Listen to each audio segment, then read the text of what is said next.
What it do, cuckolds? It's your boy Hater on the road up in this piece. Now today is NXT, but the hater doesn't watch NXT because the hater's got better things to do with his time, like play Metaphor Ref Fantasio. Maybe I'll do a review on that game later on, cucks. But anyways, let's get to the point. All right. During wrestling these last few years, really, but definitely these last few days, there's been a lot of talk about workhorses, and the term of the year last year in the dictionary was gaslighting. For those of you that don't know, gaslighting is when one individual or party attempts to trick essentially another individual or party into believing something that isn't true by making them question their own intelligence, if you will, right? Or their own reality, right? This comes from a play called Gaslight, where the husband essentially makes the wife go crazy by shifting the gaslight of various lamps, and she's like, oh, the light has changed. It's now more powerful or more dim. And he's like, no, it hasn't. It's all the same. Now, it is what it is. But let's be real. You know what I mean? This is what's been happening to us in wrestling, right? The biggest gaslighting of all time happened this Monday night, yesterday that is, with the one and only Cookie Rhodes and Gunther. There were a lot of lies that were being told here. The first and probably the most important of the lies was the biggest lie of them all, that WWE and wrestling is in a boom period. Nobody is watching. It's not in a boom period.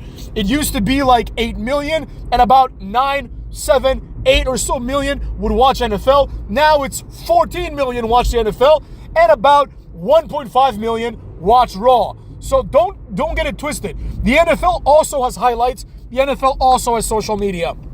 However, the NFL has grown while wrestling has faltered. This is just the reality before us. So that's the ultimate lie, the ultimate gaslighting, right? We see before our eyes, we can use our eyes and see that everything is shit. That there's like Raw, typically, now it's 2 hours for some reason, but typically it's 3 hours and you get like 5 matches. In the past, it was 2 hours, you'd get like 6, 7 matches, and you would get multiple segments that push the story forward. Now, you don't get any of that shit either. All you get now is Cookie Rhodes walking from his bus. I don't even know why he has a bus. Walking from his bus to the ring to cut a promo about how he loves the town. Fantastic. Nobody gives a shit. Then Gunther, that jobber with no gimmick whatsoever, that guy whose entire presence was he's a fat guy that'll beat your ass, is now just another cocky heel.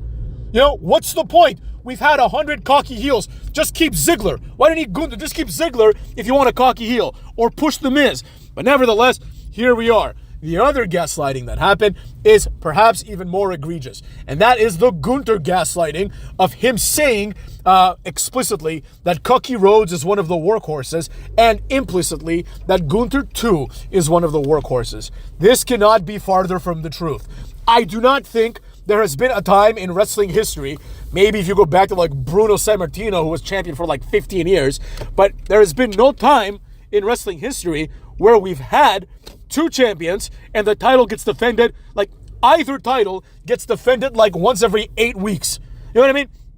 It's not like, all right, 1 week, one title gets defended, and then the other week, the other title gets defended, so the people get like a break. No, the title gets defended basically never. I remember back in the day, in the Attitude Era, you would have, sure, they were throwaway matches. I'm not going to sit here and say they were 5-star classics, but you would have title matches on Raw. I remember one time, the first Raw I ever went to, I went with some of my friends. I was very small, and I went with them and their father, right? It was for my birthday. This was in Washington, D.C. That's where the hater was back then, right? Went to the MCI Center, which now has a different name that I don't know. Went to the MCI Center, and we watched an episode of Raw, right? It was amazing. The Raw came out. Everybody that came out was awesome. Now, the best part of this was, of course, that at the end of the night, there was an impromptu title match. And the title match was Triple H, he was the champion, versus an unnamed opponent. It ended up being Shane McMahon, so obviously Triple H was going to win. But nevertheless, we had a title match, right? You could say what you want. There's always that small possibility that Shane McMahon might beat Triple H. It's obviously not likely, but it's a possibility, right? Nowadays, not only do we not get title matches, but we don't even get the wrestlers wrestling, right? Fine. Okay, you have Cody, you have Gunther. I don't know. Cody and Jey Uso were a tag team. Put them together and have them wrestle Gunther and Ludwig Kaiser. The match can be a predictable bore fest, right? Jey Uso can pin Ludwig Kaiser, and that can move Ludwig Kaiser to an IC title feud or something, right? You could solve a lot of problems with that. Instead, what do? Nobody wrestles. People just show up and start talking. Now, the hater has maintained throughout his entire YouTube career, his entire YouTube presence, that wrestling is seldom about the in-ring work. And I still hold this belief to be true. So some of you, the smarter ones, may be thinking, wait a second, hater, these guys are talking. Isn't that what you want? That is what I want. But the talking has to be entertaining, right? It's not as simple as, oh, just go out there and bore me to death instead of wrestling. The hierarchy goes as follows.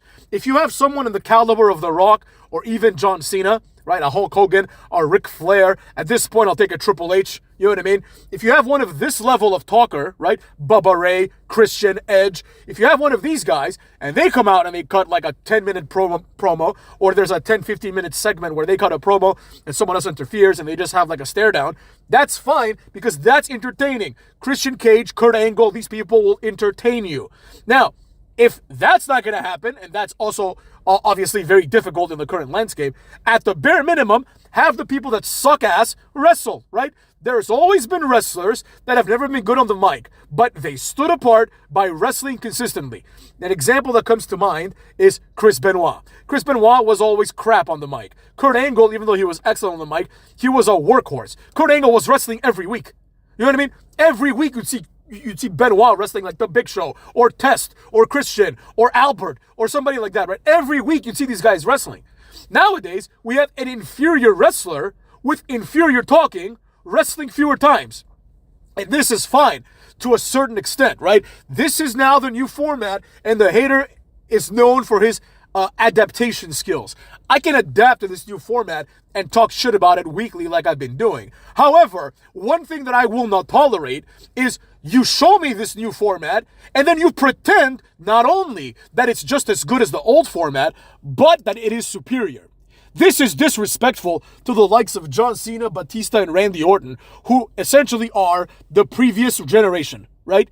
The argument here is that, and this is like only a person with room temperature IQ would be able to understand like this to be true, because it's obviously false. The implications are as follows: that despite the fact that Cena, Batista, and Orton, who are three legends, and Triple H, you can throw him in there because he was part of the last generation, like he was aging out of the last generation, but you know what I mean, right? Like these guys, let's just take these four. You know, I don't want to add like JBL and everybody else there, Guerrero and everything like that. The implications are that these people were somehow inferior, right? That somehow John Cena and Randy Orton are lesser than Cody Rhodes and Gunther. Number one, this does not match the viewership. Number two, this does not match the reactions. Number three, this does not match the mainstream appeal. Nobody fucking knows who Gunther is. If you go to the mall and you see Gunther, he will be alone walking around buying like fucking Cinnabon or whatever he likes to do. You know what I mean? Nobody's going to approach him for an autograph because nobody knows who he is. You understand me? If you see Randy Orton or John Cena, they're going to know who they are. And even if they don't, they're going to be like, holy shit, who are those two guys? Right? Holy shit, that's Kane? Look at this monster. Who is that guy? Right? Do you understand what I'm saying? Now, with that being said, again, this is tolerable. Gunther cannot help it that he has the physical charisma of a zero, right? Of a goose. He has the charisma of a wet towel. He's got nothing going for him. However, we're told that he's a good wrestler, so at least go wrestle. And at the very, very least, if you refuse to do your job, right? Half of your job being wrestling and the other half, the more important half, being entertaining. If you cannot entertain me and you refuse to wrestle, at the very least, come out and explain yourself and say, I suck. I am a burden. I am a drain on this company. I have yet to draw one single solitary nickel for this company. And I am here and I'm going to gloat about it, right? Because that's what happened. What happened is that Gunther and Cody went out there, presented themselves as big deals, even though they're clearly not, right? Then they jerked each other off, telling each other how much of a big deal each other is and how much they respect each other, which is another story for another time. I'm tired of respect. I'm sick of the concept of respect in wrestling. No, there should be no respect. I respect you. I respect you too. Shake hands. This is not ROH. ROH drew 35 people. Respect doesn't draw What draws is competition. Look at, for example, Conor McGregor, right? People are like, oh, why does Conor McGregor draw way more than the very nice and polite and, less entertaining, Eddie Alvarez, let's say, right? Why does he draw less than Khalil Roundtree? Khalil Rountree's a nice guy. The answer is very simple, because nice guys don't draw. Nobody wants to watch two people being nice to each other and then fight to see who's the best. We want to see people who hate each other fight to see who can kill who. That's why the CM Punk Drew McIntyre feud got some traction, even though it was handled poorly, and now there's absolutely zero follow-through, right? You would expect that CM Punk, being the winner, would now want to be WWE champion, but it turns out he just came for no reason. He's like, oh, I'm done now. I need a break. So another thing we don't need to see is breaks, right? But everyone's taking a break.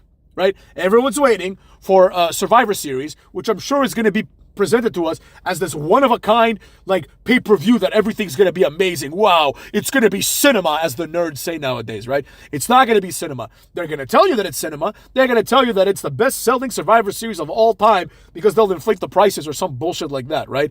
They'll tell you that for sure next year, best believe that next year's SummerSlam will be the highest ranking SummerSlam of all time because it's going to be 2 nights, right? But the quality will go down. And the main reason why the quality will go down is because the quality is shit due to guys who are not workhorses but pretend to be workhorses. And finally, I will say this.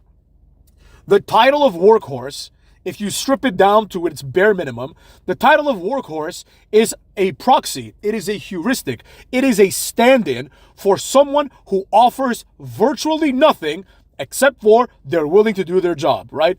Another synonym for this is a good hand. And people take that offensively. Oh, this person is a good hand, right? Like Ty Dillinger or Sean Spears is a good hand. Meaning that Ty Dillinger is nothing special, right? But he's a reliable guy to have because he can put on a decent match, right? Cody Rhodes and Gunther are on the same level as Ty Dillinger. This is also evidenced by the fact that he and Cody were in a serious feud and he beat Cody clean once, Now he's in NXT for some reason, I guess I didn't carry over. But the point being, Cucks, that workhorse is another synonym for jobber, right? It's just a word for jobber. Not jobber like you lose all the time, but jobber like jamoke, like someone that has no value or any contribution to the show or the brand. That's what we see before us. Now, with that being said, these two guys can call each other workhorses all they want and gaslight the world into thinking that somehow it's a term of endearment. No, The Rock is more entertaining. That's why he's the most electrifying man in sports entertainment. Gunther is not the most electrifying man in the fucking locker room, let alone in the world or in sports entertainment. He's not the most electrifying man in his 2-man stable with Ludwig Kaiser. This guy's the least electrifying man. Cody Rhodes, I want to see Homelander Cody. I don't even know what that means. All I know is that there's some superhero in some nerd show called the Homelander who has blonde hair. People are like, that looks like Cody. Let's do that. How about instead we just have Cody defend the title? There's no need for a repackage. There's no need for a heel turn. How about just wrestle and entertain me? You know what I mean? That's all you need to do. Entertain me. And nobody cares if you're a face or a heel nowadays. Nobody cares. Nobody has a gimmick. Oh, Cody's a heel. Great. So is Carlito. Nobody's clamoring for him to turn face. Nobody gives a shit. That's what I'm getting at, cucks. And with that being said, this is a complete disaster. The workhorse mentality is primarily responsible for viewerships of under 1.5 million. I sincerely hope that Raw drops under 1 million as soon as possible. Hopefully by today. I doubt it because, it doesn't drop that fast. But they will drop. And you will see. They will drop by the end of next year. They'll be struggling to get 1.2. You're going to see, cucks. And with that being said, take care of yourself, motherfuckers.